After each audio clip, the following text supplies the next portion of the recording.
just landed at a ranch at Corona, New Mexico. The rancher turned it over to the Air Force. Rancher W.W. Brazil was the man who discovered the saucer. What I thought was a star began coming in my direction at a very rapid rate of speed. The unidentified object, which some sources thought might be a blimp, moved slowly down the Pacific coast from Santa Monica and disappeared south of Long Beach. I saw a UFO, and it went down the river, turned right at the United Nations, turned left, and then down the river.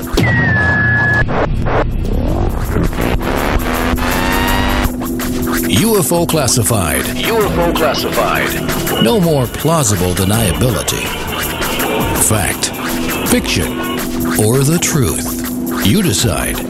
And now, the new voice of the high desert, the hostess of UFO Classified, Erica Lukes. Oh, well, happy freaking Fantopia, my friends. I'm Erica Lukes. I was happy to spend my Friday nights with you here on KCOR. And let me tell you, it has been a really trippy week. Lots of things going on here in Utah, up near Skinwalker Ranch. I know that is just going to get a little crazier as the days and weeks progress. We have got Jeremy Corbell's film coming out here the first week of September, and it is making its debut at the Salt Lake Comic-Con, which will be fun. I will be there. That will be an incredible time. But we are finding now that people are venturing up to Skinwalker Ranch with renewed interest. And I just have to say, as somebody who actually respects the law and respects property boundaries, that just make sure when you're up there and doing things that you understand that you can break the law if you don't respect things and trespass. And I'm just throwing that out there because I think there have been some incidents as of late. And on that note, I have found a few people in the field that I really think are cool, a few younger people, and I sound like Grandma frickin' Moses here tonight. But one of those younger people is Mike Damante, and he's a professional journalist. He's got a brand new book out. He's got the really cool website, Punk Rock and UFOs. But his new book, Punk Rock and UFOs, Cryptozoology Meets Anarchy, or actually, excuse me, that was his first book, Punk Rock and UFOs, True Believers, is the new book. And that just came out, July 31st? Is that right? Correct. Good job. Well, that's cool. And congratulations, first of all. I was mentioning before we came on air that you had a book signing this week, and you had lots of adoring fans there, and you looked so happy.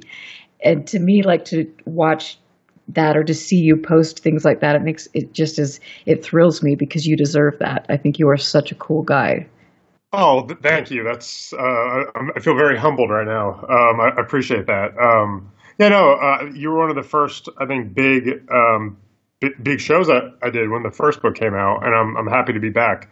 I think you do a great job, and I think you're probably one of the best researchers in the field. So having you say those nice things about me is very humbling. So and vice versa. Thank you very much. I'm just so excited to talk about your book tonight and your thoughts, because we need to get fresh thoughts into this subject. And your background, as a journalist, you worked for the Houston Chronicle as a copy editor, writer, reporter, web producer, and you are currently producing Mic'd, the music blog. And we talked about this last time, but for people that don't know, you've conducted interviews with some of the best musicians in the world. Bad Religion, Blink 182, Aerosmith. How freaking cool! I mean, that's pretty cool. Thanks. And I noticed, I was listening to your interview with Ryan Sprague, and that you did last week, or I guess at the beginning of this week, it was on. But you mentioned, was it a Dead Kennedys song? Was it Dead Kennedys? Was it Dead Kennedys or Black Flag? That could have been. Did I mention one of those bands, or was it? You did. Ryan? No, I'm pretty sure it was you. I do not remember. There's probably. I don't know why I'm drawing blanks right now. I just re-listened to the episode the other day. I cannot remember what I mentioned. Well, whatever you mentioned, it took me back to my childhood. Listening We used to have the coolest bookstore here called Cosmic Airplane, and it was one of those, where all the new agey hippie, the punks. I mean, everybody that you could think of went there, and you could find all sorts of crazy books. And it flashed me back to that point in my life, so that was awesome.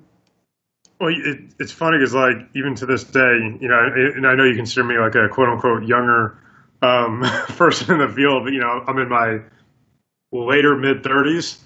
Yeah, that's a younger person in the field. Yeah.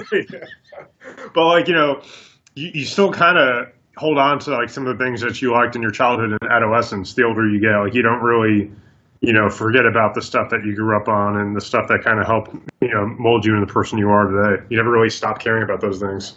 Well, and I think music is such a powerful thing. I mean, it's really truly the one universal language. And for me, being a musician like you are as well, you get, you think about these things and it just really evokes powerful emotions. Oh, for sure. Yeah, definitely. And I think it's a good uniter too. So I want to ask you, so tell us about the days when you were doing the band thing. Interviewing bands and stuff. Yeah, but you're a musician too, right? I play bass like recreationally, nothing professionally or full time or anything. But no, like my early days, kind of in college and at the Chronicle and stuff, it was great because I was basically living out my adolescent dreams, interviewing these bands that I grew up idolizing and that I worshipped as a kid, So for me, it was, I still kind of geek out to this day every once in a while when I get to do that. It's still fun. It's so cool, and that's something that will definitely be a highlight, in my early journalism career is some of those stories I did, some of those bands I got to interview. And I mean, some of them I have, like some of those articles I have framed, like it's kind of dorky. Like I'm a dork with that stuff. So are you kidding? I freaking love it too. And with my, my new UFO library. Well, it's not new. I've been working on it for years. It's like I love putting up some of those things. In fact, I've got some band posters. I've got a band poster of the Grateful Dead from, the 80s. Helen Wheels, who was Peter Robbins' sister, and all sorts of things. So I throw those in there. So it's cool. So I want to ask you, because I love music, and to be quite honest, it is refreshing to talk about music and not focus on ufology for a second. But tell us, but tell us about the most intriguing interview that you had with somebody in the music world. Wow, that's a good question. I mean, I'm trying to think. So Greg Graffin from Bad Religion is always a great interview, just because he's a PhD professor at Cornell. He fronts one of my favorite bands, and he just has his aura about him. It feels like you're talking to someone, not just in the music industry, but also academia. He's always a great interview. Trying to think who else I've spoken to. He always gives good answers. Matt Skiba from Alkaline Trio is awesome. He's very passionate about his music and the stuff that he's into. And he's very articulate. And a name that kind of blurs the lines between music and UFOs is Tom DeLonge. He's a great interview too. And I've interviewed him about music before. Never really about this topic about UFOs, but back in the day, I interviewed him a couple of times with Blink, and then one backstage when he was in Angels and Airwaves. I interviewed him at the show as well. So he's always a good interview too, because he gives good answers. He knows how to sell and promote, his band and his songs and his product, and he's also very friendly too. And that's saying something. I think I've got a lot of friends that are in the music industry and do sound, and they've worked with a lot of these, like Santana and some of these big names in music. And it's funny how, especially if you've been in that your whole life, you're very eccentric and oftentimes not the most friendly of sorts. Yeah, it's weird. I think with kind of the type of music I like, with like punk rock and like pop punk and stuff, those people are very interested. They're more down to earth because they've come from a similar place than their fans, no matter how big some of these bands are. At the same time, I mean, they're human beings as well. They need their, everyone's human. They have their moments, but for the most part, mostly every interview I've ever done or any musician I've encountered has been friendly for the most part. Well, and that's good. And that's surprising because you've definitely interviewed some big names. But what a cool freaking thing. And so if I say freaking one more time, I don't usually do that. It's the word of the night. It is. But It's freaking Friday. yeah, baby. So tell people, because we've got a lot of new listeners tonight, and I want people to understand your background. So give us a little background information. About me in About general? you, your life. Yeah. Okay. Let's see. I'm originally from New York. I lived in Pennsylvania for a little bit and then moved to Houston, Texas. I've always been kind of interested as a child in, kind of the unknown. I had a big imagination. I love comic books. And every day during the summer, my grandma would take me to the library, and we go get books, and I get all the old horror movie books and all the old horror movies and stuff. So I was always interested in that stuff as a young kid, and how I got involved more in kind of like the unexplained and stuff like that. My mom used to get me the Time Life books, and each month it was a monthly series. It was a reoccurring series, and they were hardcover. They had pictures in them.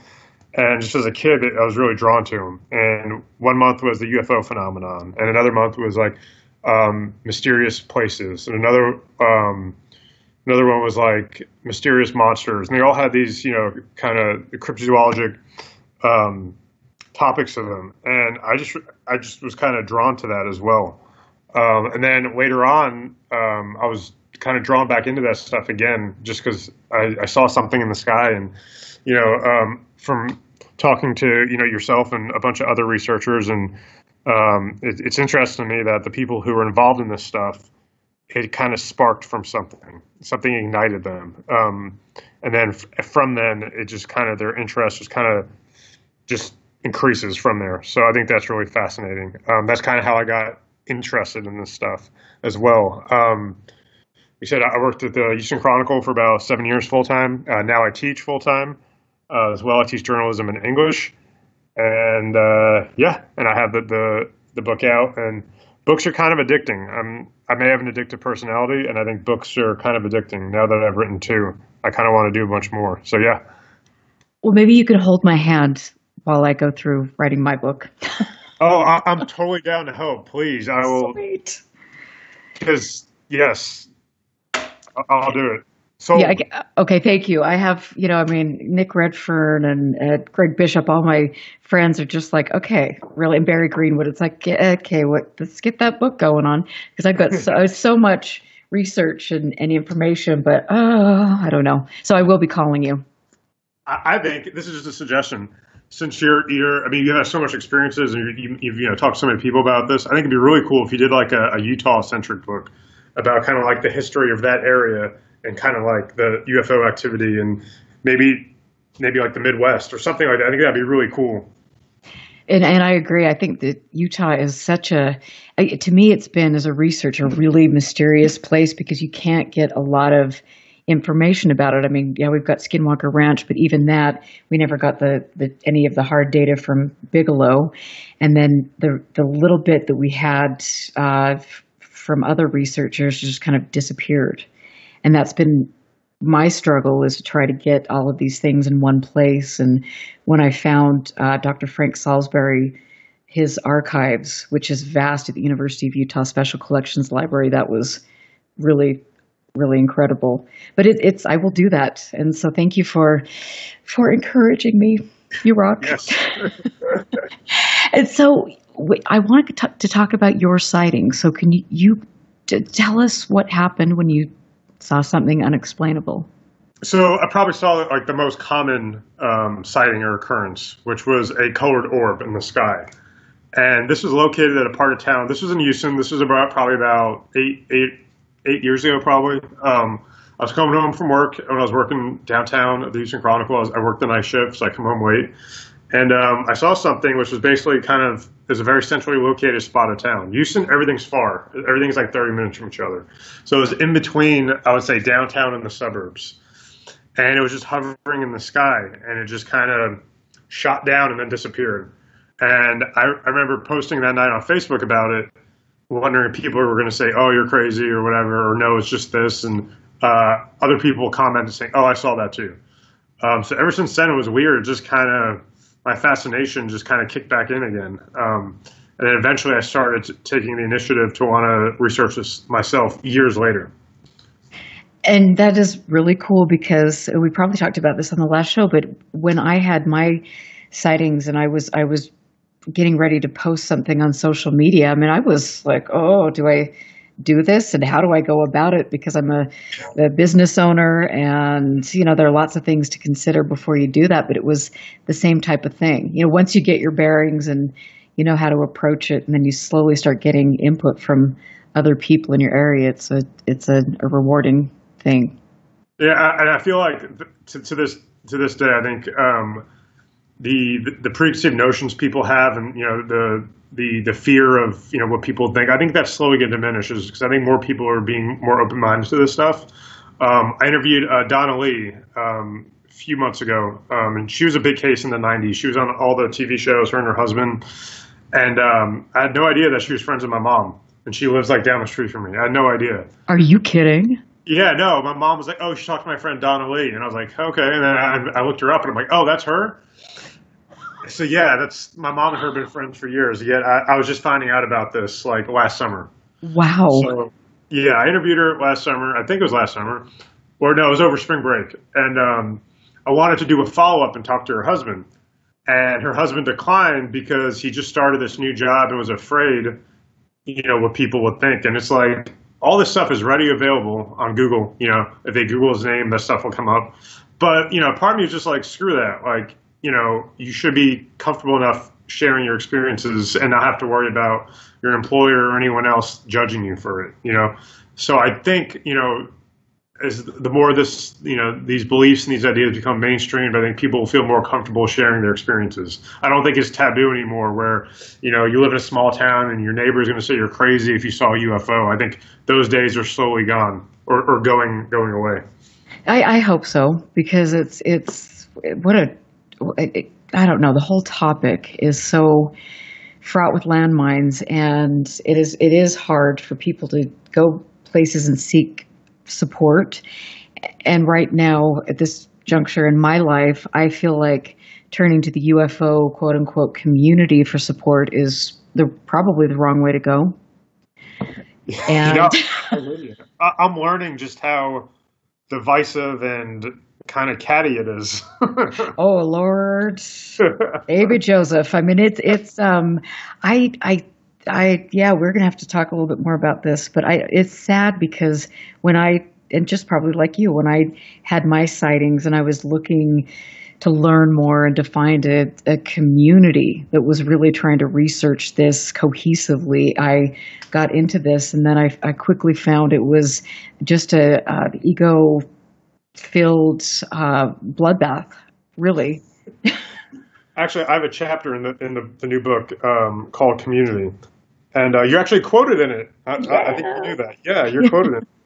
And one of the things I mentioned is Rich Doty, who's obviously a very controversial name in the field. He's a former retired special agent who was in charge of a disinformation campaign, apparently, right? And one of the quotes he gave me when I interviewed him was it's a really true quote. And the quote is, Phil Glass once said at a UFO convention, "People within the UFO community do more to harm themselves than I could ever do." Interesting. And he says the UFO community does more harm to themselves with all the infighting and discredits than anyone from the outside could do. And he has a point. Yeah, and I agree with that. And I also have to say that the more that I have really dug into this, I have found that there's a very deliberate disinformation campaign right now. And there are people who are well known who are giving out utterly, just fake information, and that's always been the case.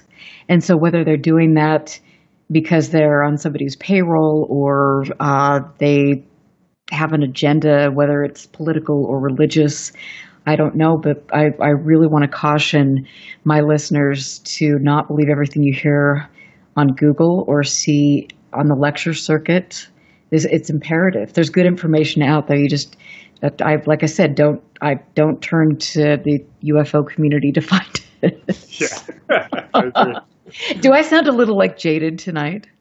No, I mean, you've been researching this for a lot longer than I have, and I understand how some people are just kind of get burnt out about it, because it's daunting just to kind of go through, just some of the comments. And I mean, I've never had anything personally against me, but I know other people have. But just the arguing, and I understand looking at stuff through a critical eye, which you should do. I'm not telling people not to do that, but it gets to the point where it's like so many people in this community have gotten so critical that they don't know what to believe.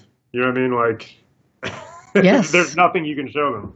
Right, absolutely. And that's, to me, it's not productive. It's not healthy. And I think as we are seeing, hopefully, a younger generation coming into this field, we need to be mindful of that. And it's right now, I also feel that since YouTube, we've got these YouTube superstars that have come into ufology, and just because they have 50,000 views, people that doesn't make them an authority. And we need to step back and critically listen to the overall message of what is being presented. Yeah, no, I agree with that 100%. It gets lost in translation just from the divisiveness and the trolling and all that. Yeah, it's a good time waiting to happen.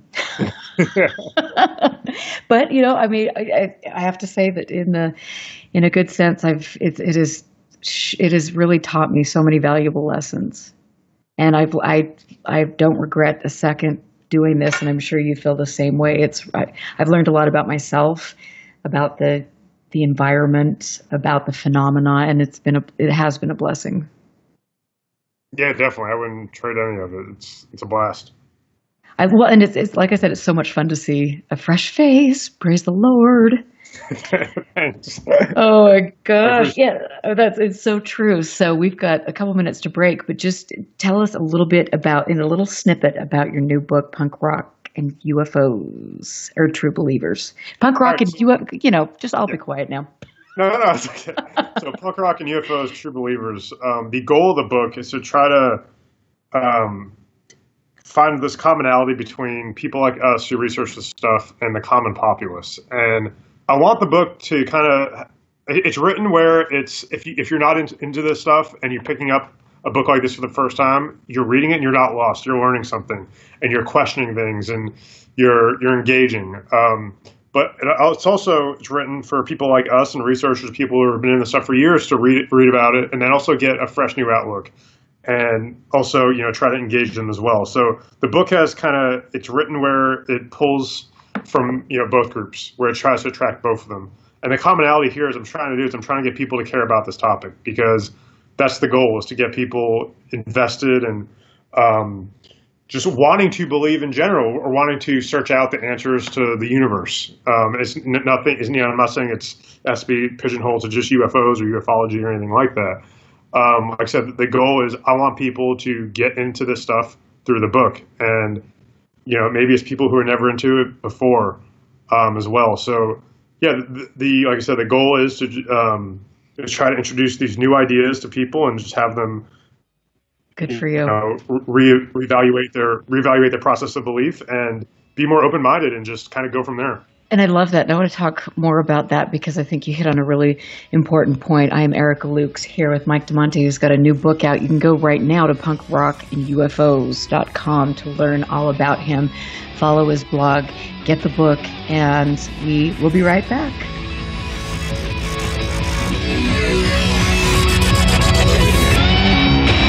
Stand by. This is UFO Classified with Erica Lukes. Erica Lukes. The phone lines are open now at 702-425-9230. That's 702-425-9230. Worldwide callers use Skype name KCOR Radio. More UFO Classified. UFO Classified with Erica Lukes on the KCOR Digital Radio Network. After this. Here's what happened on the last episode of Three Guys, No Tie. You can't buy or sell marijuana for recreational purposes in D.C. Giving it away is okay, though. So some businesses have come up with Give it away. Wait a minute. Recreational marijuana is legal, but you can't sell it. You can only gift it. Okay. Some businesses have come up with clever ways to sell a non-cannabis product while giving away marijuana with it. Here's a bag of cookies. They're only $48. But the pot's free. Wow. Don't forget your milk. 3 Guys, No Ties. Wednesday nights, 7 to 9 Pacific on the KCOR Digital Radio Network. Good afternoon, everyone. This is your captain. I'd like to welcome you on Jackpot Airlines Flight 1610, service to Lost Wages. They say what happens in Vegas stays in Vegas.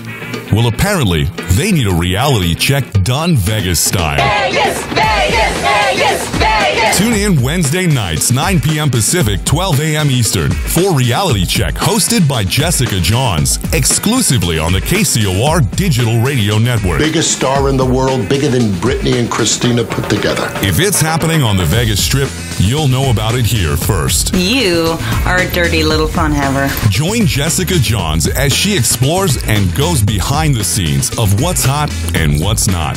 From the best entertainment Vegas has to offer to national celebrity gossip. That's crazy. Absolutely crazy. Jessica has her finger on the heartbeat of the city, and she's waiting to share it with you. Reality Check, hosted by Jessica Johns. Wednesday, 9 p.m. Pacific, 12 a.m. Eastern. She does Vegas right. Yeah, baby.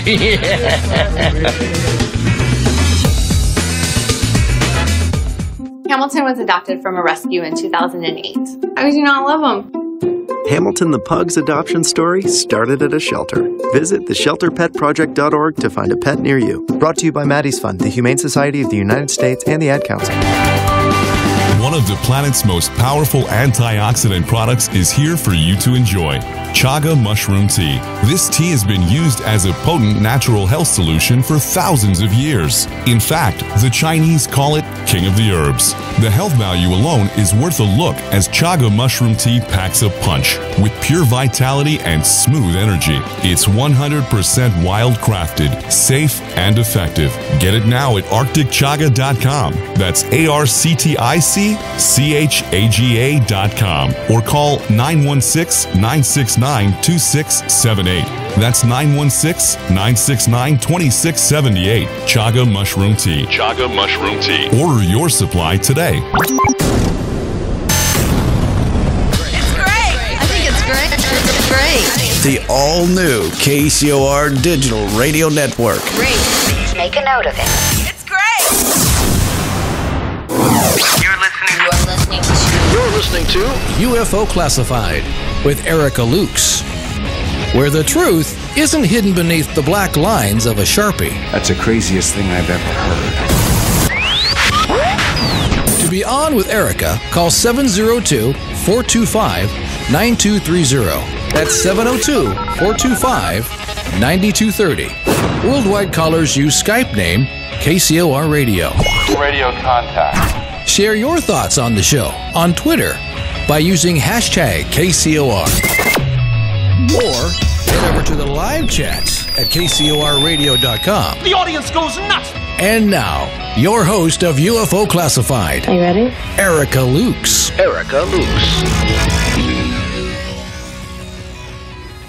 Welcome back and happy Fantopia Friday, my friends. I'm Erica Lukes. I was happy to be here with my friends and look into the chat room, see all of you asking questions and being here to support me. I really appreciate that. I have been talking to Tina about the fact that I don't, that I need to figure out how to market this, and I appreciate all of you getting information out, sharing this. I want to just say there's been a really wonderful person who has donated to the show, and I appreciate that. Even though I don't know who you are, I appreciate everything that you do for me. It really means a lot. I am here tonight with the author of Punk Rock and UFOs True Believers, Mr. Mike Damante. He's freaking.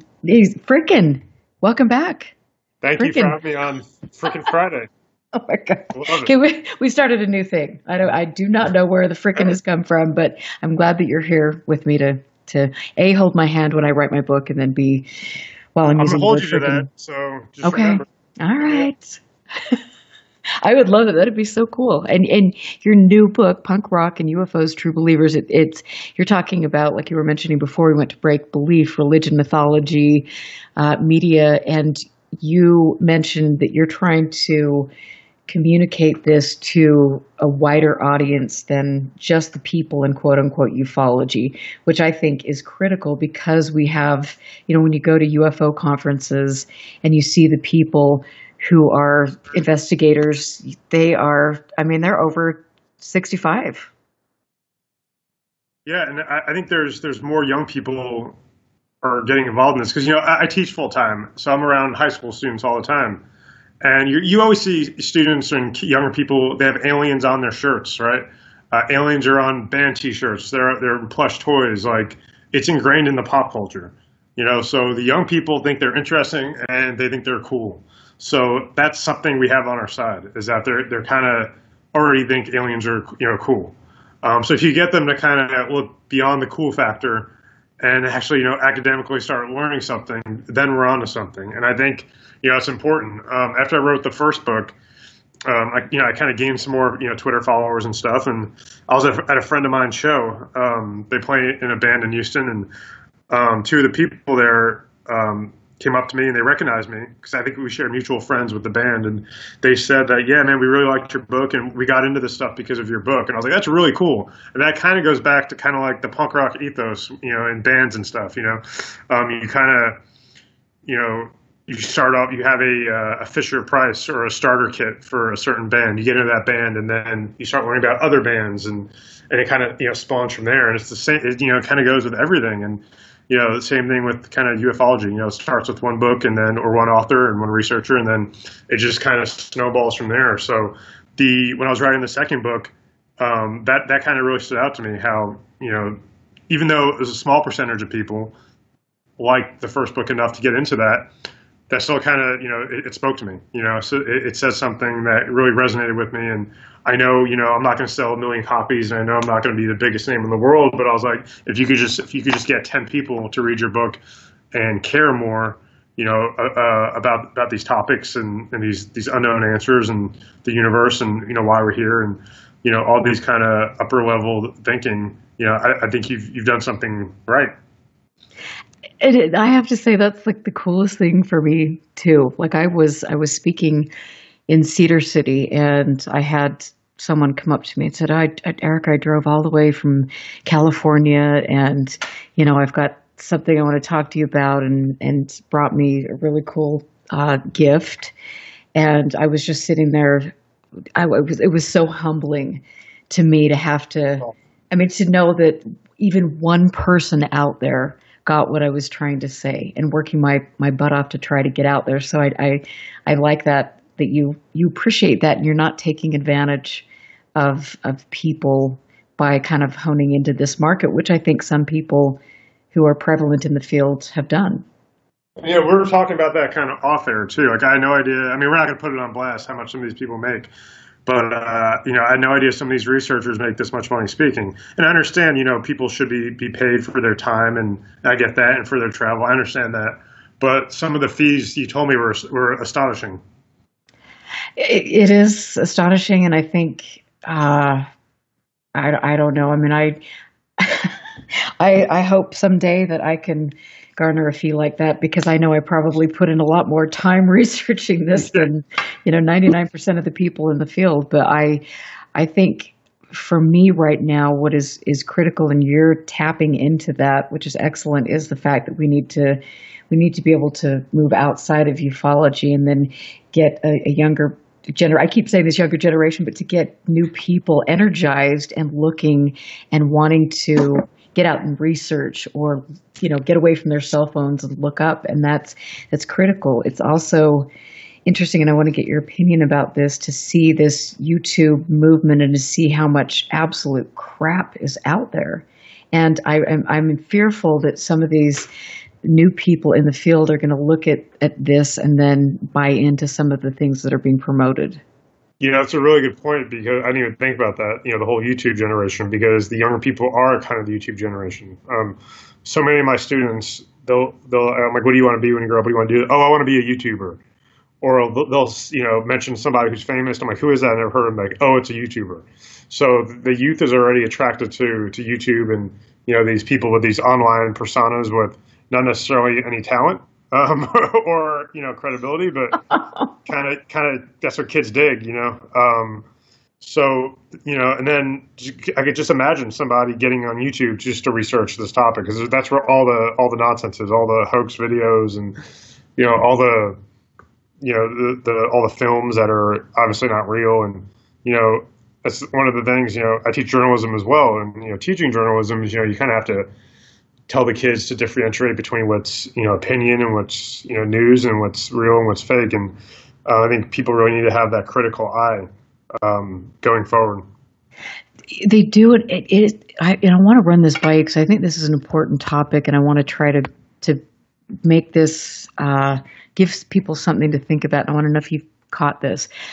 Since I have obtained a really incredible archive, with periodicals from the 30s on, UFO books, all of these things, I have noticed a recurrent theme that started even probably before the UFO thing, back with Roswell and all of that, but with the occult, the New Age movement.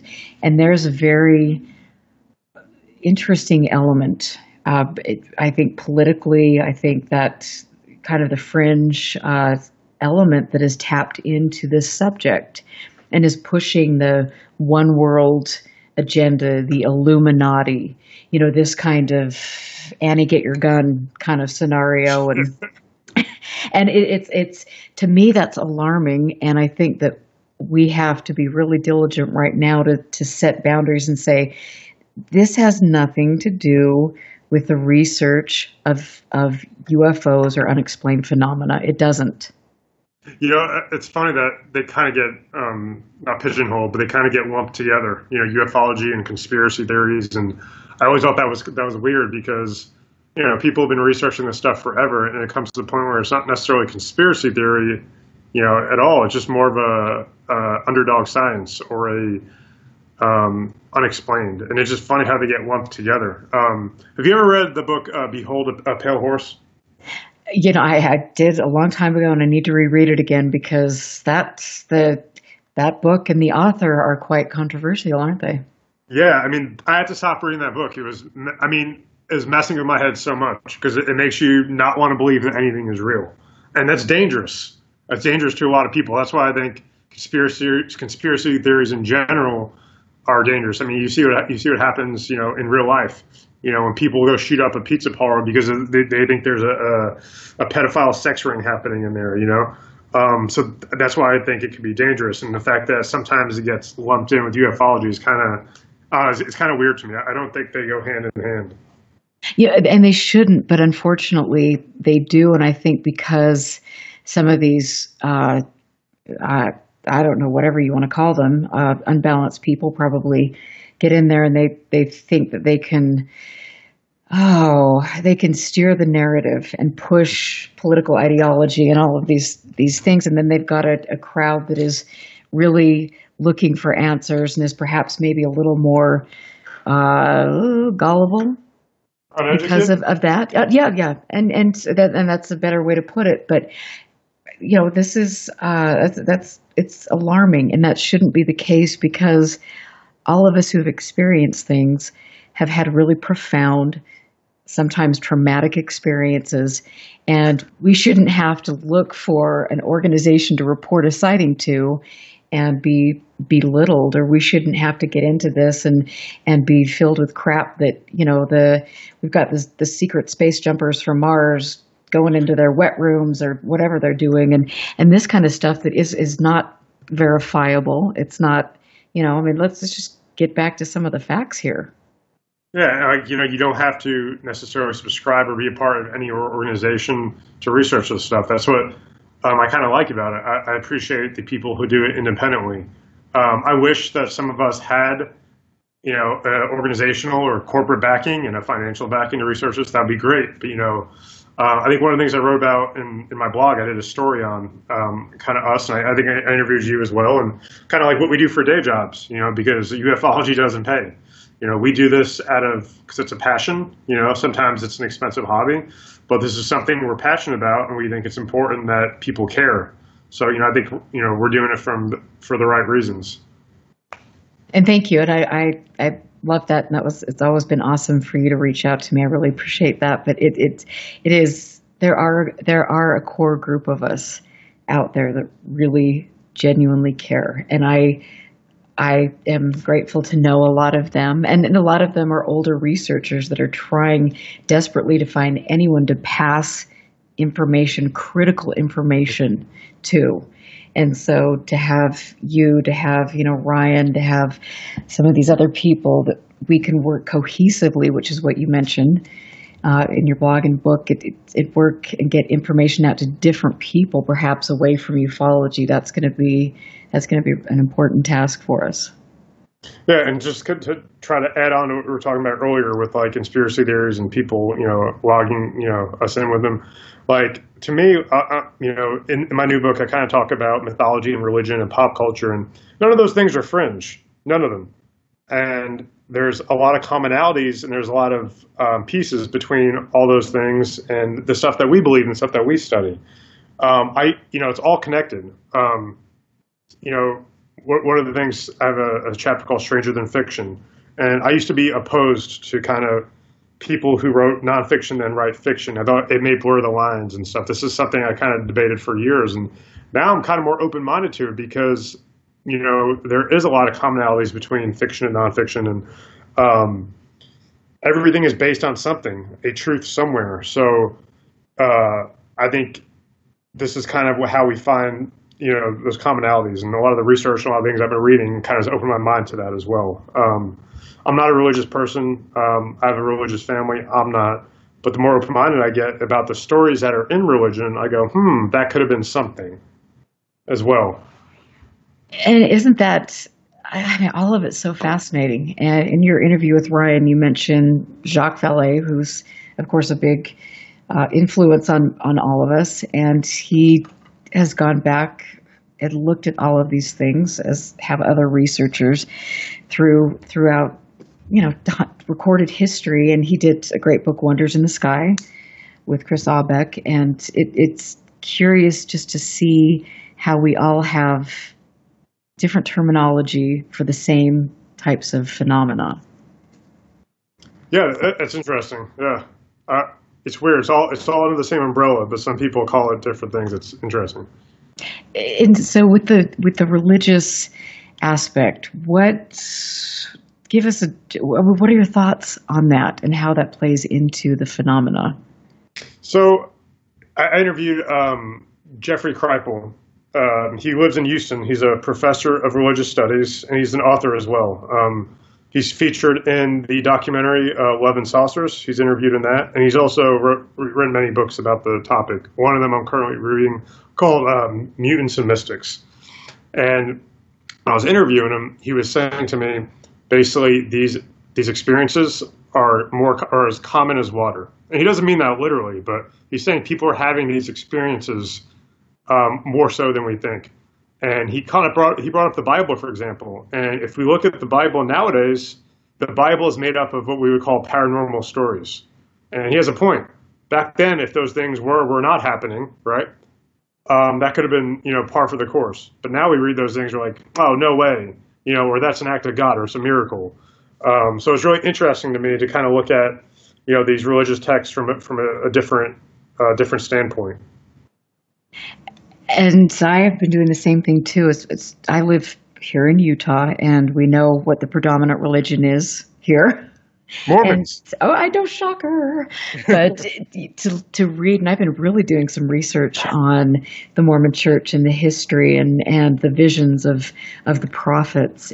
And, lo and behold, they are exactly the same things that, Moses or many other biblical figures saw. The pillars of light, the beings of light, the orbs, different things like that. And so it really it really leaves you leaves you wanting to know more. And it kind of goes back to the idea of the cargo cult theory. That people who are listening and don't know what it is, it's basically you explain it as pretend you're on an island, a primitive island, and you've never seen a plane before. You see this technology go by. What do you think that plane is? You don't know what a plane is. You're going to think it's a bird. So just imagine all these civilizations, primitive civilizations, ancient civilizations, who saw technology, right? Who saw chariots in the sky and all these things that they perceived as being chariots or giant birds, when in reality it could have been, technology. And it's interesting too, because now we're seeing that whatever these things are, they have the ability to mimic aircraft or mundane objects. I mean, that is the current thought on things. Yeah, or people perceive them as that, yeah. And so I have to ask you, with regard to the paranormal aspect, how do you feel the quote-unquote paranormal and UFO, cryptozoology, how do all of these things interact, or do they? Well, it's weird because they all fall under the umbrella of unexplained, right? I always say cryptozoology and ufology go hand in hand. I was never a big paranormal investigator person, but the more people I've talked to and interviewed, and I see a lot of commonalities between different experiences that people have, and with UFO abductions and spiritual encounters as well. Yeah, there's a lot of commonalities, and one of the things I mentioned in the first book, and I kind of elaborate more in the second one, is these experiences people have when they have near-death experiences, or if they're on the drug DMT, which basically releases a chemical in your brain that stimulates this near-death experience, where people have these same or similar reactions, whether it's they're seeing light beings or aliens or angels, and Johns Hopkins University is doing a study on people who've seen these beings while either being under the influence of that drug or having a near-death experience. So to me, it says something that these major scientific institutions are looking into this stuff too. Yeah, I love it. I love it. So you were saying that your family was religious, and you're not necessarily quote unquote religious, but what are your, if you don't mind sharing, what are your personal thoughts on that? And do you feel that your beliefs interact with the way you view this subject? I think most of us who are kind of into this stuff, our beliefs kind of are so countercultural to mainstream to begin with. That's one of the things I talk about in the book is, how do you get people to look past their own process of belief with an open mind?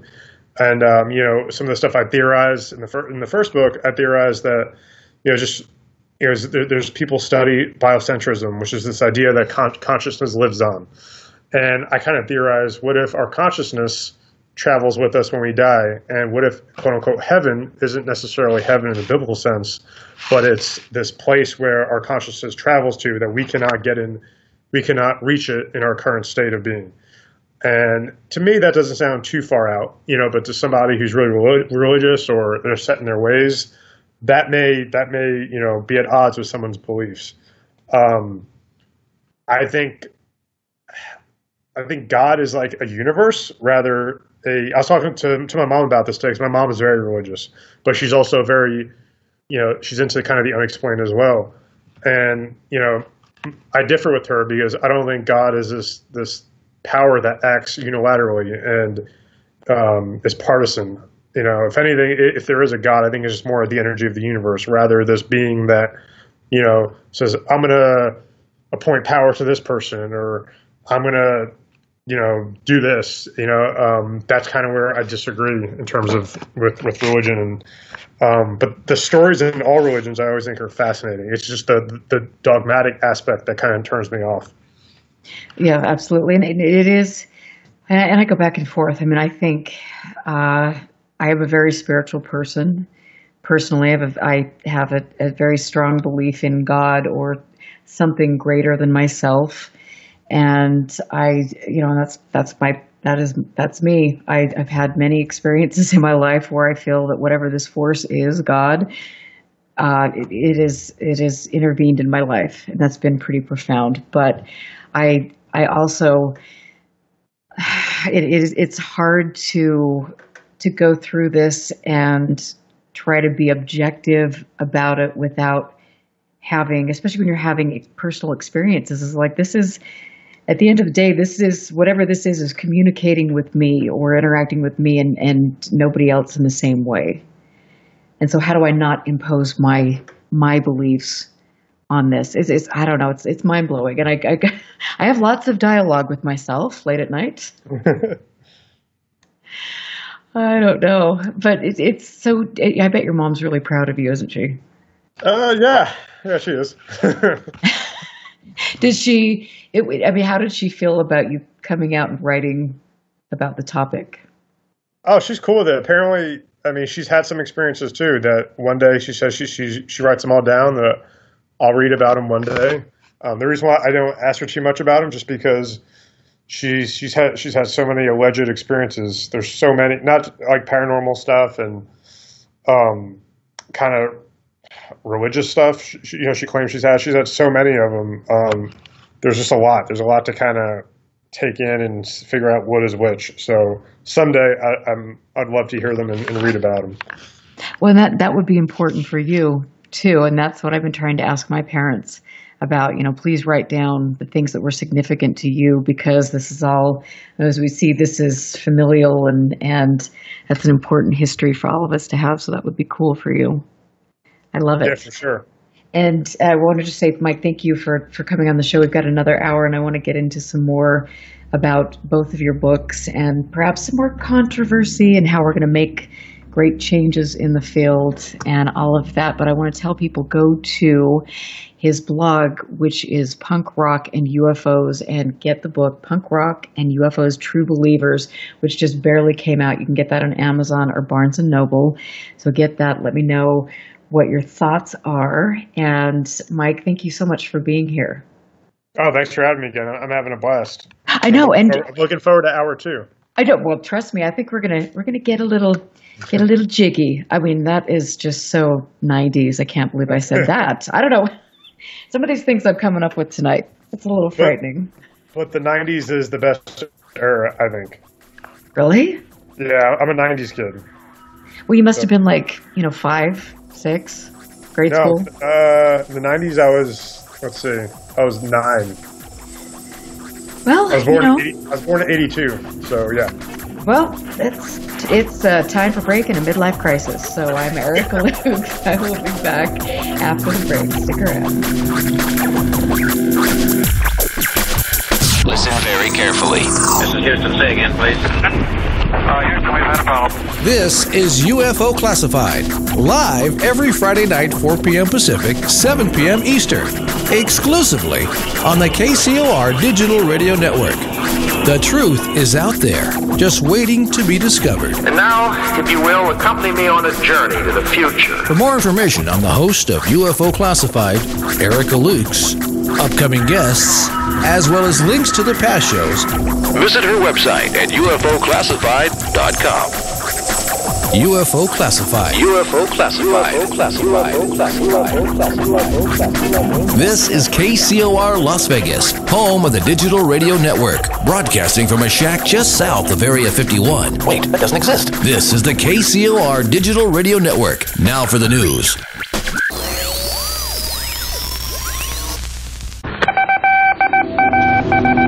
The disc landed at a ranch at Corona, New Mexico. The rancher turned it over to the Air Force. Rancher W.W. Brazil was the man who discovered the saucer.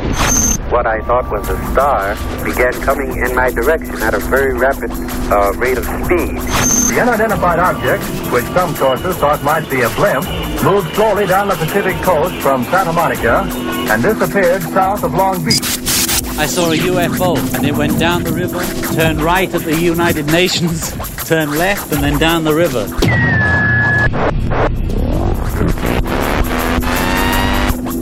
UFO Classified. UFO Classified. No more plausible deniability. Fact, fiction, or the truth. You decide. And now, the new voice of the high desert, the hostess of UFO Classified, Erica Lukes. Welcome back to the second half of UFO Classified. I am happy to be here as always and spend my Friday evenings with all of you.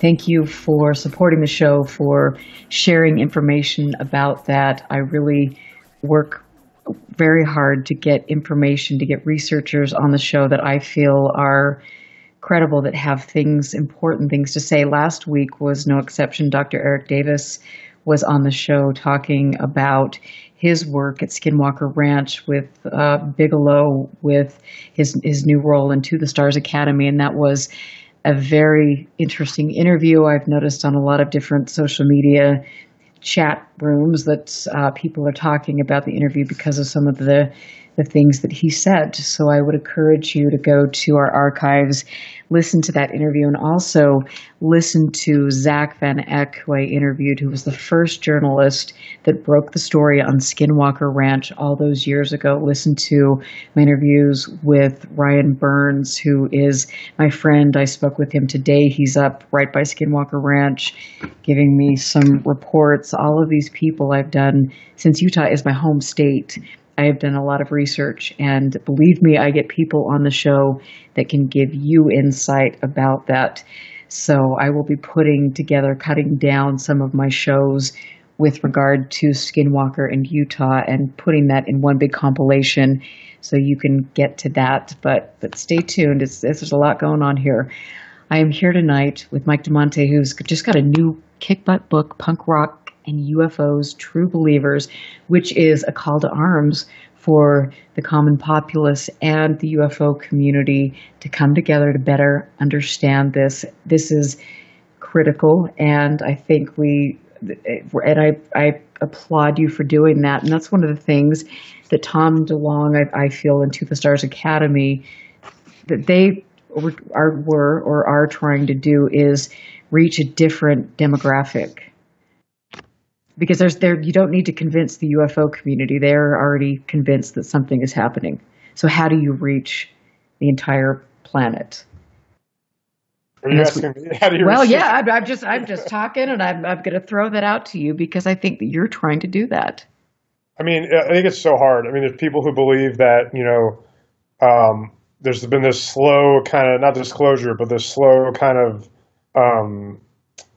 that's what I'm looking for. Acclimation, I guess, to try to, get the public, open to this stuff. People believe that Hollywood, has been playing a role for years through science fiction movies. And, yeah, maybe there's some truth to that. But I think it's going to come to the point where, there has to be a time where this stuff comes out. And the idea that, you can't know everything all at once, it's going to be too earth-shattering. I don't know if I really, prescribe to that idea. At the same time, I think the idea of disclosure in general is just kind of I don't know. I think disclosure is kind of pointless because one of the quotes I do, in the book, in my new book, I say is disclosure doesn't mean a damn thing if people don't care. I mean, we've had these huge stories throughout history. And do the majority of the population care that much? I mean, you look at the Pentagon UFO story, which was a big story. It was a good mainstream story. And, people took notice and people care, but people have so many other things that they care about as well, that sometimes takes precedent over these interests that we have. So it's hard. I don't know. I think it has to take some earth shattering or some event that kind of gets everybody their eyes on something. Or, you could just slowly, kind of grassroots thing, spread the word, kind of what researchers are doing and as well. It's funny, you mentioned kind of To the Stars and Tom DeLonge's trying to go for a different demographic. And I think, one of Tom's thing is, I know they're doing some fiction stuff too with, to try to attract young people, but it's people who listen to Blink-182 as a kid are now at my age, so it's, it's not that younger crowd really. I think some of the young adult reading crowd may be attracted to some of it. So it's in general, I think, we kind of have to go for broad appeal, when we're trying to kind of reach audiences, which is a hard thing to do.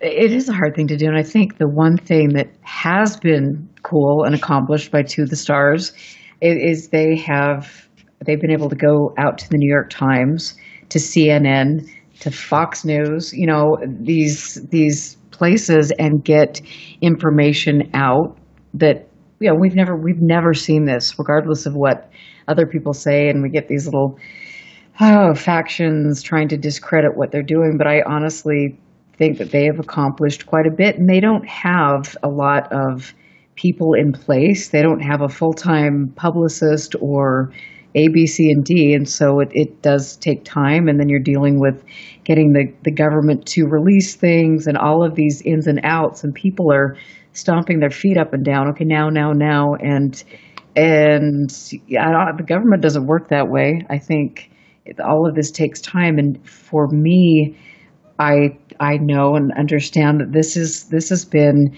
a subject that religious leaders, political leaders are taking very seriously because of the implications that this could have if, God forbid, there were a full disclosure. Yeah, no, I agree with that. I think just the fact that these stories are being covered, you said, by the New York Times, and Ralph Blumenthal, one of the journalists who broke the first story, I interviewed him, and it was not that the interview wasn't anything like groundbreaking, but I just wanted to get his perspective and how they, behind the scenes of how they kind of decided to go with the story and how they, and how that story came to be.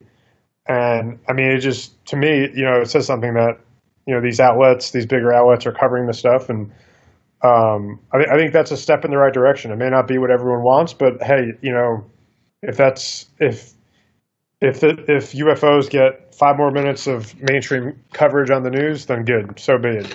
Something's working. Yeah, absolutely, and that's cool that you got to interview him. Who, Tom? Yeah, well, not Tom, but Ralph Blumenthal.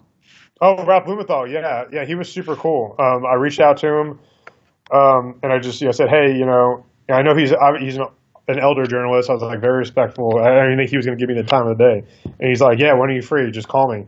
And he was super cool, and I basically explained what I was doing. I was just going to write a story about the story, if anything, just because I think it's kind of cool. So the things I try to do on my website, punkrockufos.com, I try to do more stuff like that, more behind the scenes stuff where you get to know the people researching it, as well as I'll do my own research or report on stuff that is brought to me or stuff I investigate on my own. But I think it's kind of cool to kind of differentiate the website by doing things like that too, just to give somebody, just to give people something different, but that's still involved in ufology and cryptozoology.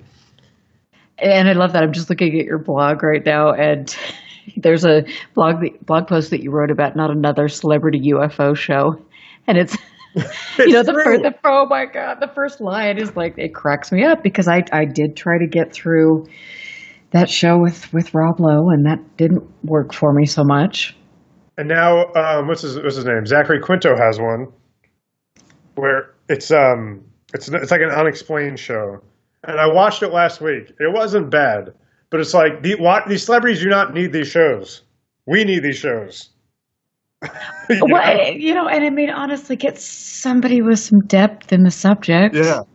And I love Rob Lowe. I think he's great. I love Parks and Rec. I think he's awesome, but I don't want to watch a show about him looking for Bigfoot. Well, and not to be, super critical, maybe I will, but I mean, to watch most of the show centers around his conversation with his sons in his car. Really? I've never seen it, so. Well, okay, that's about. I mean, it's. They gave it a good try. That's good. Yeah. I want to watch Erica Lukes on TV. I want to watch Ryan Sprague on TV. I want to watch Jason McCullen. I want to watch myself on TV.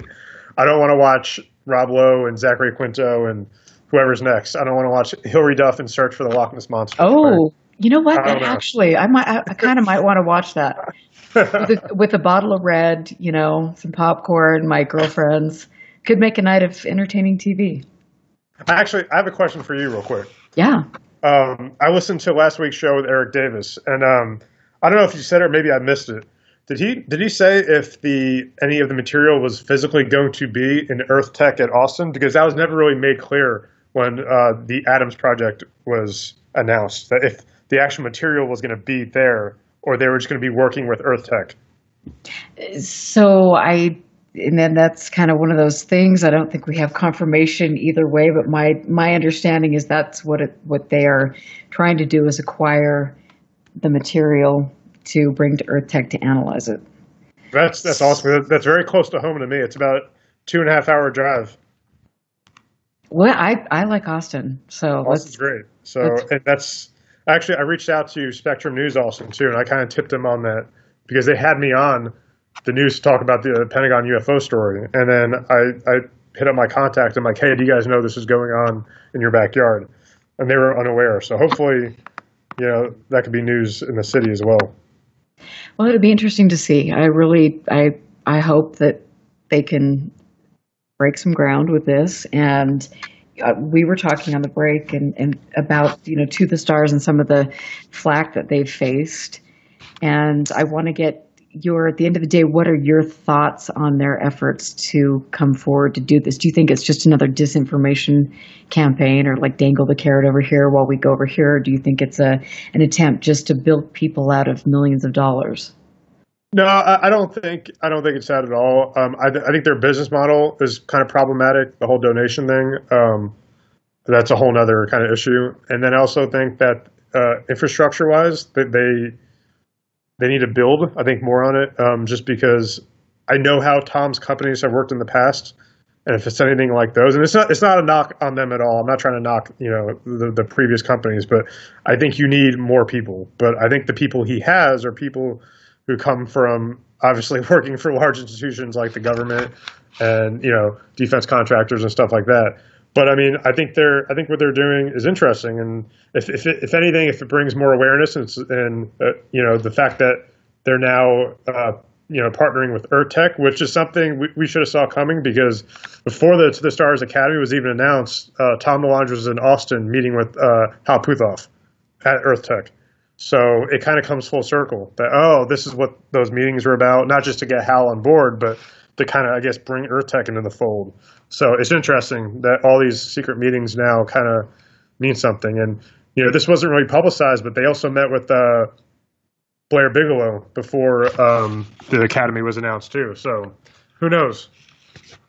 Yeah, it's all the same people that we see. It's a very small field when you look at it, but there definitely seems to be different factions who are vying for funding or vying to get information out to steer the narrative in their direction. And that's an interesting thing to watch. I know that George Knapp did when he was doing his interviews with Harry Reid. When this story first broke, he mentioned the fact that there were people in the government in certain factions that had very conservative religious beliefs, and they were responsible for shutting down funding. Wow. Yes. See, I mean, if anything, that tells you that they're afraid that something's going to come out that may offend constituents. And I guess the common thought was that whatever these things are, they're demonic, and we won't put money into it. And that's the way it goes. And that was interesting to hear both George Knapp and Harry Reid talk about that. I know that John Alexander talked about that as well on my show and different things. But you look back at this, and then that there is definitely a religious aspect to this. And right now, currently in ufology, there are people who are bringing up the demonic, and these things are all negative and shape-shifting entities that are eating our souls and all these things. And I want to ask you, what have you seen with that, or have you noticed that recurrent theme in ufology like I have? It's interesting, the whole evil, demonic alien thing. And I always go to a quote I got from Grant Cameron. I've never met him. I never talked to him over the phone, but I did interview him via email. when his book came out. I did it through his publicist, and I'm a big fan of him. I think he does really good work. I don't get to listen to him every week because I don't have the time, but I really respect his opinion and his thoughts about this stuff. And that's one of the questions I asked him about what he thinks about this whole evil alien thing. And I quote him in my book too. And he has a good point. There's evil in all races, right? There's in all people, and there's potential that same thing could be happening with other alien races. But he has a good point that the reason why it's kind of brought up as well is that there will be situations where a military individual will promote evil aliens. That is because the military always needs an enemy, and will see all non-Americans as competition or enemies. So that's a really good point he made, that that they may be painting them in this,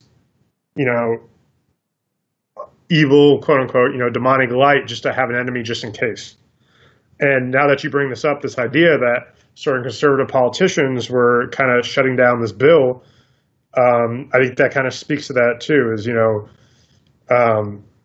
that they would have to try to, if this stuff ever got out here, then they would have to try to paint this narrative where, these beings are evil and demonic and they're coming here for nefarious reasons. And, I think, it's funny because people who have these experiences, these abduction experiences, they always kind of describe it as terrifying, but not threatening. So, I would take their word over a potentially, militaristic industrial complex that's, promoting anything that's non-American as an evil agenda.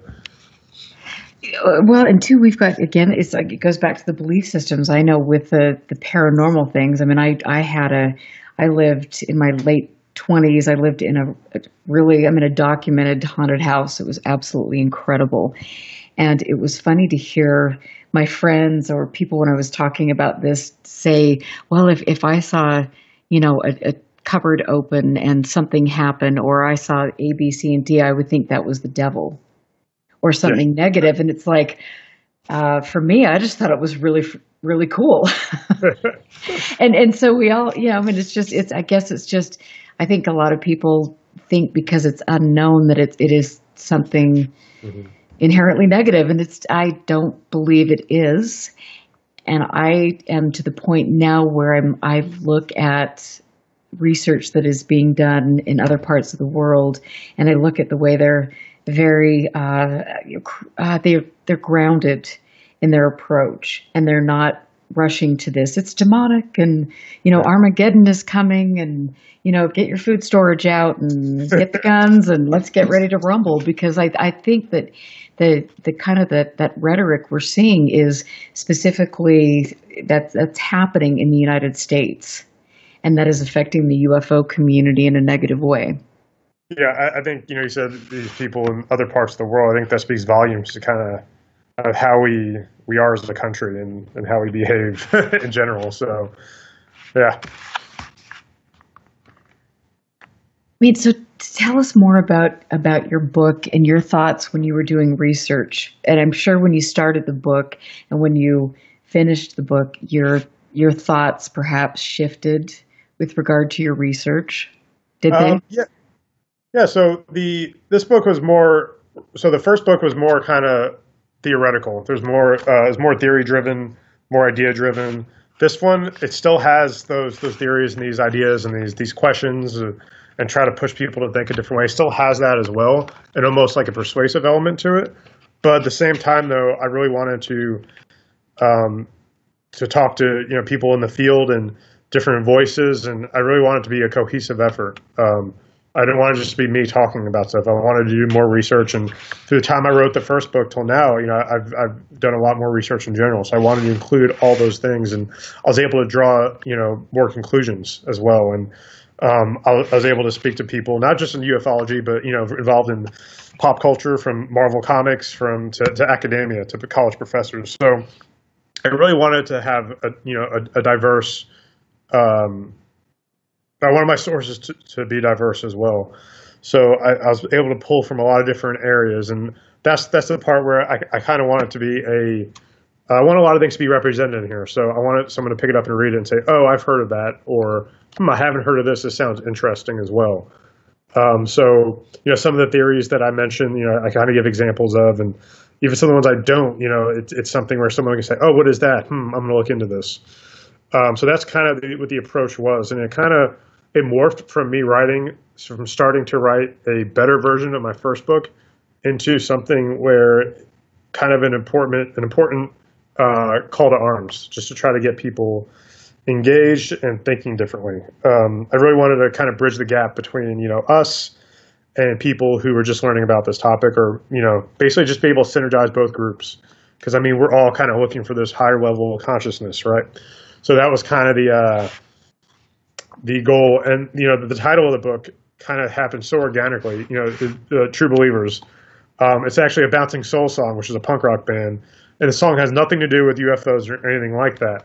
But I was looking, I was thinking about, I was doing all this research and interviewing all these people and, who are believers, like us, and then other people who believed in other stuff and as well. So the title kind of really came together when I was coming up with kind of ideas and thematically how that would work. And thematically all ties in together really well. Even with the art, like the cover of the book, I had this idea of a very simplistic drawing of a triangle with these rays coming out of it, and then what the artist returned to me actually looked really cool. It almost looked like hieroglyphics or something you would see in a cave. So it's kind of like this triangle with a pyramid in the background with these kind of these lines coming out of it, and the shapes and triangles is something that we see a lot in ufology and mythology and mathematics and science. So it all just kind of came together and really cohesively, surprisingly, because my first book wasn't that cohesive. I think this one kind of makes more. It's more of a cohesive unit. And I want to tell you that the cover is stunning. Thanks. I really, really liked that. And a lot of times you see covers that, it's like a bad Harlequin romance novel with Fabio and a stick of butter or something. It's Fabio, a stick of butter, and a gray alien. Yeah, it's that's so disturbing on many levels, but but I loved it. I thought it was very clean and thought-provoking, and it was just cool. Awesome. Not only are you going to be holding my hand during the writing process, you're going to be responsible for the book cover. How about that? Sure. I don't do digital art, but the artist who did it, she did a really good job on it. Just because they took my very simplistic idea and turned it into something where I said, "Oh wow, that's exactly what I was going for." Well, sweet. So you're going to get me in touch with your people, and yes, for sure. And I love that. That's so cool. I love how we find people, and this is a synergistic thing, and we're bouncing ideas off of each other and supporting each other. And I appreciate that about you, because you've been very supportive of my work, and that's cool. Thank you. Oh no, for sure. We were talking about this. I think last year we did I was on a year-end thing on Summer in the Skies. And Ryan, I believe, said that you should be Researcher of the Year. And I thought about that, and I was like, oh, wow, he's right. Because you do so much, on your own time, on your own dime, and it's commercial. Oh, dear. But thank you. I appreciate it. I'm Erica Lutz here with Mike Damante. We're going to take a break. We will be back, so stick around.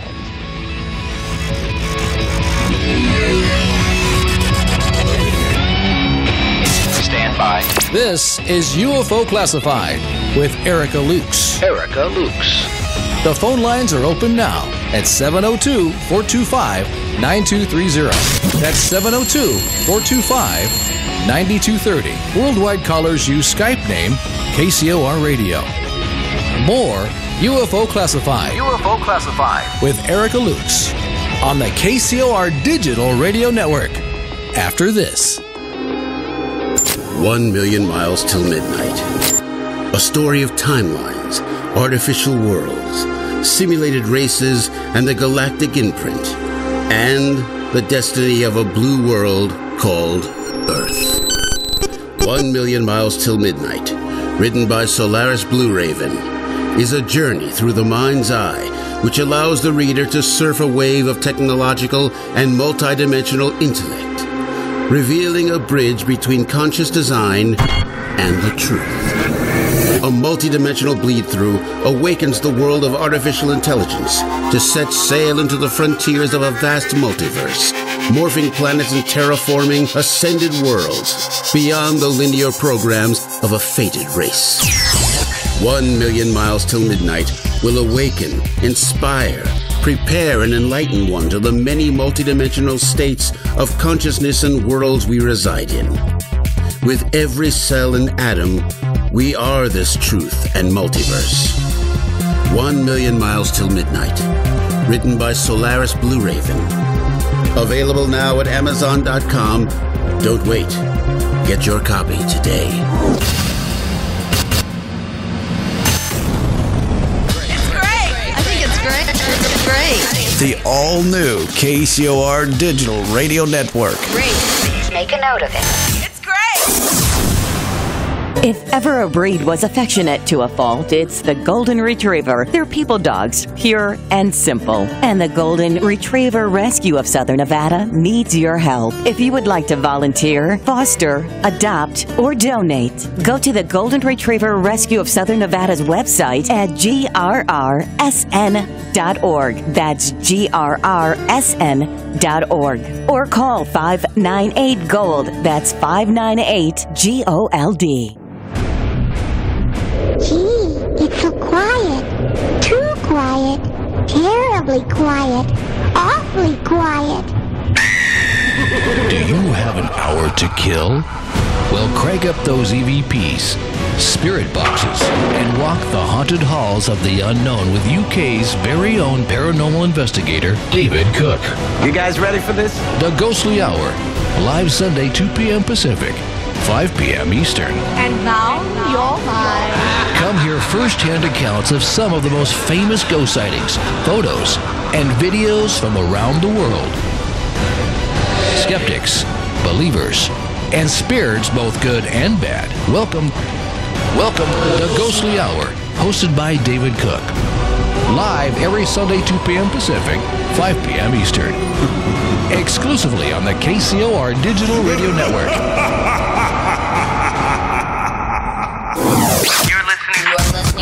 You're listening to UFO Classified with Erica Lukes, where the truth isn't hidden beneath the black lines of a Sharpie. That's the craziest thing I've ever heard. To be on with Erica, call 702-425-9230. That's 702-425-9230. Worldwide callers use Skype name KCOR Radio. Radio contact. Share your thoughts on the show on Twitter by using hashtag KCOR. Or head over to the live chats at KCORradio.com. The audience goes nuts! And now, your host of UFO Classified. Are you ready? Erica Lukes. Erica Lukes. You know, and that was a good one, too. I just did this, intro. It was perfect. You got the mute button on. You know, Tina, it's a good thing you keep track of me. And bless you. And I want to just take this opportunity to say I love my producer. I love KCOR. Tina Marie rocks it out. She is always keeping track of me and trying to get me, settled with the time zones and guests. Sure. And thank you, Tina. I love you.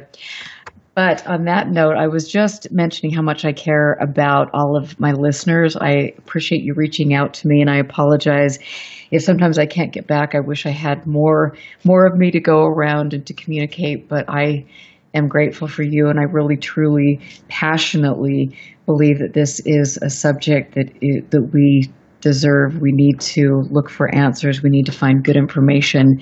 And there are very few, as I have mentioned a lot in this episode, very few people in the quote-unquote ufology realm who are actually dedicated to getting unbiased information out there. So my guest tonight, Mike Damante, is one of those people who has fresh outlooks, he understands that there is a need to reach out to people outside of ufology. I love that. And his new book is just out. You can go to punkrockandufos.com and check out his blog. He writes great blogs, and I'm proud of you. And I think it's really thanks. Cool. Like I was saying, I feel like your mother. I'm not old enough, but maybe. It is. I really is pretty stoked to see the picture of you at your book signing. Oh, thank you. I appreciate it. And we sold out of books at the book signing, and currently Amazon and Barnes & Noble are restocking it. Partly because I guess there was a high demand for pre-orders, and maybe they didn't order that many. I don't know. But either way, if you try to buy the book and it says it's out of stock, try again. They're restocking it as we speak. And congratulations. That's really cool. Thank you. So yeah, and when with your new book, Punk Rock and UFOs, True Believers, what is the biggest takeaway from everything that you put in the book and from what you learned about that you want to convey? Writing the book, or writing the book, your research, your feelings on your work. I'm trying to think. I think the big thing I took away from it is that when I was writing a little bit more open-minded, I guess. Between the first book and this one, I was able, just from reading more, researching more, I was starting to kind of even adjust my own process of belief as well, and try to, find these commonalities between, pop culture and mythology and religion and ufology, all these things that, usually I wouldn't necessarily favor them being together. And, I did a story on the website about, does fiction blur the lines with nonfiction? Because, you have, researchers who write both. Whitley Strieber had such a huge fiction career before, he came out with his nonfiction books about his experiences. Then he wrote fiction after that. So I think it's easy to say, oh, well, is all this just made up because all of it sounds like fiction, or it sounds like science fiction, or it sounds so, does it sound plausible? But then you look at it, you see through time that everything's influenced by each other.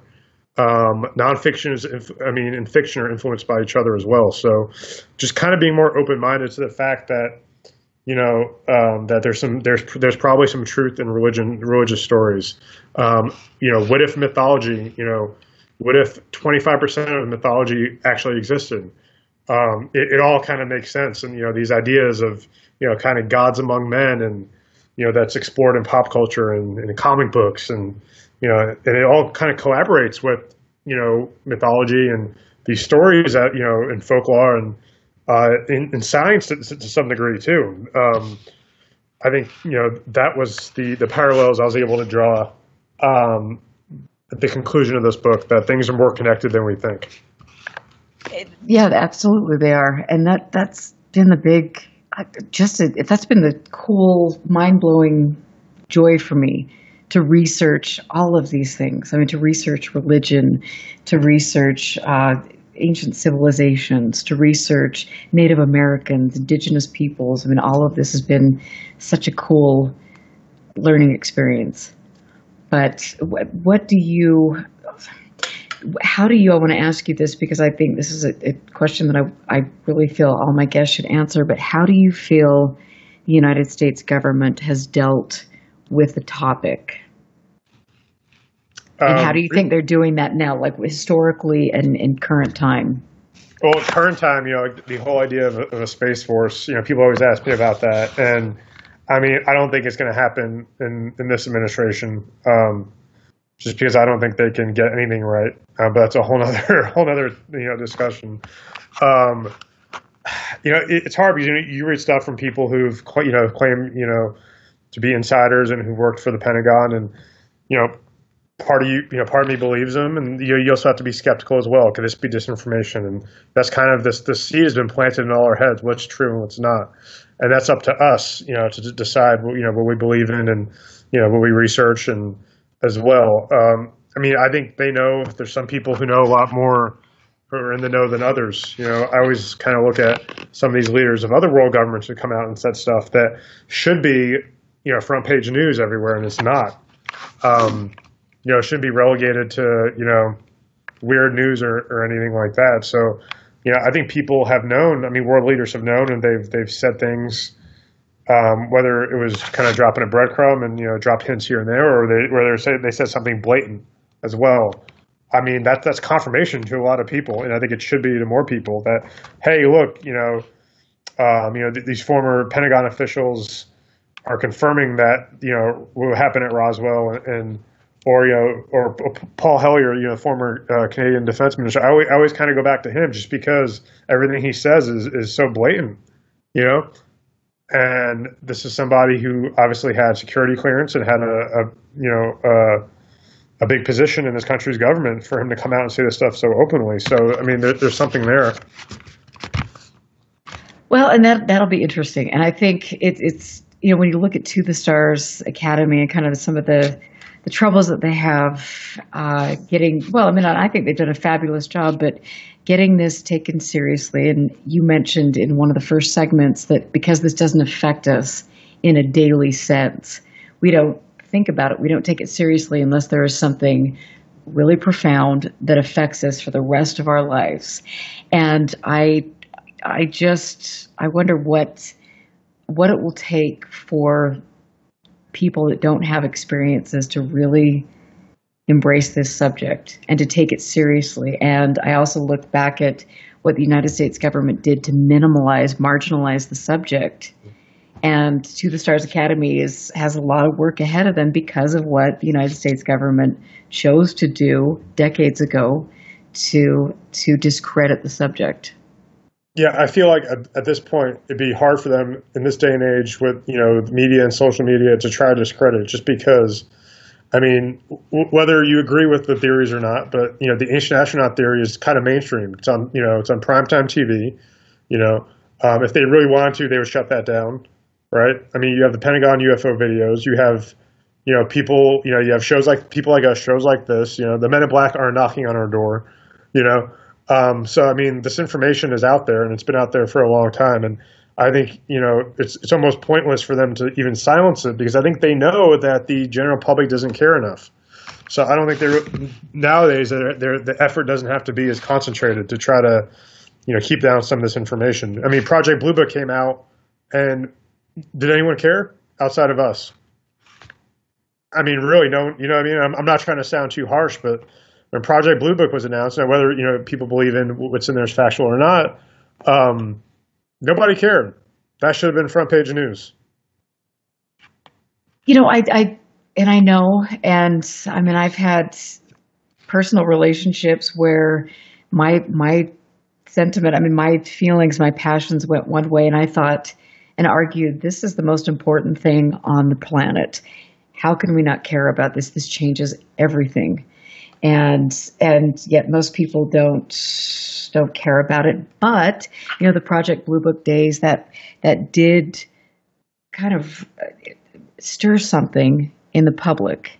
Mm-hmm. People thought about it. Whether it was debunked or whatever it was, at the end of the day, there was something that was still a seed that was planted that has been growing, and that is it. It's been interesting to see the way it has morphed over the decades. Yeah, it's really fascinating that I kind of mentioned this in the book too. The Betty Andreessen case, which was a very famous abduction case, and she mentions she was given a blue book by an alien, and it's very interesting that she was handed a blue book, and Project Blue Book is called Blue Book, and I think that those are some of the coincidences and commonalities I make in the book as well. But that was always interesting to me, whether it's coincidence or not. And so, do you think at the end of the day that people could handle, because we're getting ready to close the show, but do you think people could handle the truth? I know you've mentioned on Ryan's show and a little bit earlier tonight that you think that we are ready for disclosure, whatever that means. I mean, it's hard because, there's stuff going on in the world right now where this stuff isn't a priority to some. But if you were to tell people, what if, the secrets of the universe would lead us to innovations in technology and, in science and a better society, all these things, maybe people would be more interested. But it takes a lot of interested, public for that to happen, just to kind of want to know these secrets, because I think they're fascinating. I think, when we know more about our history and how it's, it's evolving, it's changing, what we read in the history books may not be 100% accurate, just like science is always evolving and changing. And I think if we were to kind of look at it from that angle, I think people may rethink some of the stuff differently. And so if you had any experiences lately, paranormal, any UFO sightings? I got to hear this. Oh, you would never believe I missed it. This was a month ago. All right, I swear I'm not making this up. I was in Chicago on a boat tour. I was there with my girlfriend and her friends. And you take a riverboat tour. It takes you on the river into Lake Michigan. It's really nice. And it's a sunset tour, so it's at night. And now they're all aware of, kind of my research and stuff. And no one really joked about me with any, they're all kind of really interested in this stuff too, which is cool. They're really open-minded.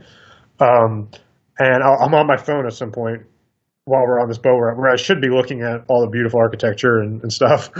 And they saw something in the sky. By the time I looked up, it was gone. And basically they saw an orb in the sky that split into 3 different orbs and then disappeared. Or no, then shot off, going at insane speeds. And I collaborated that story with other people on the boat, and other people saw it too. So I knew they weren't messing with me. So I was just kicking myself for that brief 5 seconds I had my head in my phone that I missed a UFO sighting. But I wrote about it. I wrote about it on my blog, and I got quotes from some of the people on the boat, and that's a very common sighting, and it's just crazy because it goes back to that quote from Jeffrey Kripal where he says these occurrences are like common as water. I believe they happen all the time. People see stuff all the time now. And they do, and I think it's really cool how more and more people are paying attention or getting tuned into that. And for me, knowing what I have witnessed and what other people I've interviewed have witnessed, I'm trying to get information out there so people understand that you can't dismiss things unless you put things through the proper paces. And when I was at my time at MUFON, a lot of the researchers, I think because they didn't have good information about anomalous light phenomena, they were throwing things off. That's a Chinese lantern. That's a drone. Yada yada yada. All this stuff. And great, there were instances where that was. But guess what? Sometimes things that hover in the sky for upwards of 50 minutes and move in different ways. Guess what? That's kind of not a Chinese lantern. Yeah. So we have to understand and train ourselves to look up and instill a sense of passion in people that this is an exciting learning process. Agreed. And I think some of the stuff that people try to, say is not a UFO is just laughable to me. Some of the stuff that they try to explain, they do like BS gymnastics to try to come up with what it is. And that's and that's another thing. Like as I've progressed in my research and my feelings on this, at the end of the day, I don't think I'm here to convince people. Yeah. Because some people are just they're never going to go there. But for me, and I know I'm thinking that you feel a lot like I do. We're just here to, when somebody is ready or they want to find information out, then we present that and give them kind of a bridge. Mm-hmm. I like that, a bridge. It's a good way to describe it. So what are you doing next? What's your next project? I'm still going to work on the website. I have a few stories in the works. I was speaking to someone the other day. I kind of want to help, quote unquote, break this story, but it's very sensitive. So hopefully once they're allowed to, they'll be able to let me, break the story, because that'd be really cool, because I think it's a really good one. So stuff on the website, like stuff I've been doing, the more featurey stuff, but also kind of the more hard newsy stuff whenever I can. Reviews, book reviews, movie reviews, as well. And then I have some other books that are finished. I'm trying to find homes for, and then hopefully continuing to, speak on shows, and eventually a third book someday. I think that'd be cool. Complete the trilogy. But yeah, just continuing research and go from there. I mean, I think ultimately we all have goals of people we want to talk to and interview and stuff we want to do. And I wish we all had the financial backing to do all these things we wanted to do. It make things so much easier. Exactly. And perhaps some of us should, get together and create a cohesive place where researchers can obtain funding and then get good information out to the public, because, for both of us, it's, this has been the most expensive thing I've ever done in my life. I mean, to go places, to research, to buy equipment to do to get all of my software. I mean, all of the radio show, all of these things. It's like, oh my Lord! But I'm so passionate about it. And if we had people that were willing to work with us, perhaps volunteer their time, or if we could pull resources and do something incredible to get information out in areas that we're each skilled at, that would be really profound. I think you're onto something. I like it. So what are we going to do? We're throwing this out there. How can we go about that? Like I said, I think it takes, obviously passionate people and people with strengths and utilizing each of those person's strengths. But I think ultimately, you need some financial backing as well, too. Just finding someone to invest in ideas and ideals and then to try to, make real change happen. I think, unfortunately, with everything, it kind of starts from everything kind of starts from a grassroots DIY thing, but ultimately at the end of the day, you need some backing as well. So I think it'd be great if, if we know any millionaires who wants to give us a bunch of money to research this stuff and put out documentaries. And so I think that'd be awesome. And I agree. something. Yeah. You just give me an idea.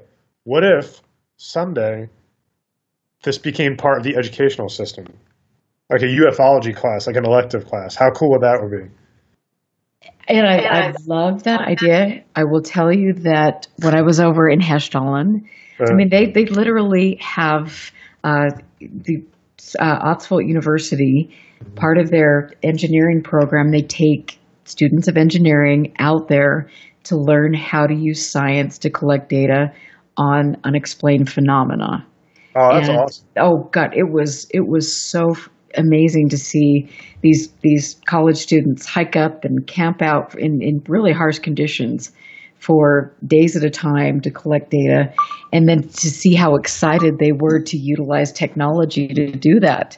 And it's like they're empowered. And why we can't do that here is completely beyond me, and it's sad. Yeah, I think that's great because not only they're doing hands-on application, it's also something that they may not be familiar with. These ideas of the unexplained. So they're able to kind of do two things at once. And that would be so cool. And I hope that we can honestly, in the United States, kind of weed through some of this bias. And like you mentioned, there's so many ways that we're critical of this, and we try to marginalize this. And I love your thinking. So I'm so cool to connect with you, and it's really important for me and for my listeners to have fresh knowledge on this. So for the final couple minutes, what are your parting thoughts, and how can you inspire a younger generation? Wow, it's no pressure. So before I guess my final thoughts on that, I just want to say thank you again, like I said, for having me. I'm a big fan of the show. I was telling this the other day I was on Shannon's show, Shannon LeGros show, and Ryan Sprague's show, and Sprague. And I love all these shows. I just wish I had the time in the world to listen to all of them because they're so good, And us as researchers, we dedicate so much of our free time. It's if we had all the time, and the resources, it'd make things so much easier. But we all have jobs and we all have families and interests as well. So that's always a challenge too. But yeah, like I said, thanks again. I'm a huge fan of what you do. I think you're one of the top researchers in the field, and being on your show is an honor. So thank you again for all your support and everything you've done for me and for having me on. In terms of the book and I think why it's important, and I'm not trying to say this in a buy my book or a pretentious, arrogant way or anything. I'm just saying that the ideas in general are important. I'm not necessarily my words, but just the ideas of kind of questioning our belief systems and of just kind of thinking to a higher level and just trying to find these commonalities and wanting to understand the unexplained.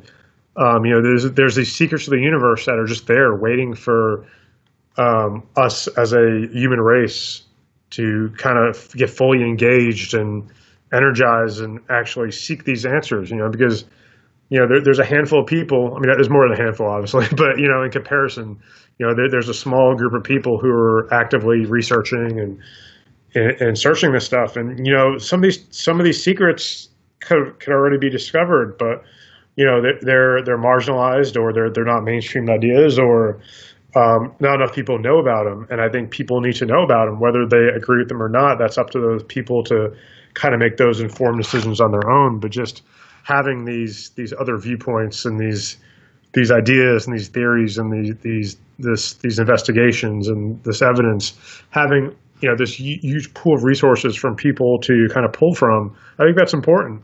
If anything, for people to kind of decide for themselves, to see what so many people have researched and theorized, and kind of go from there. And I think we need more people actively seeking the truth.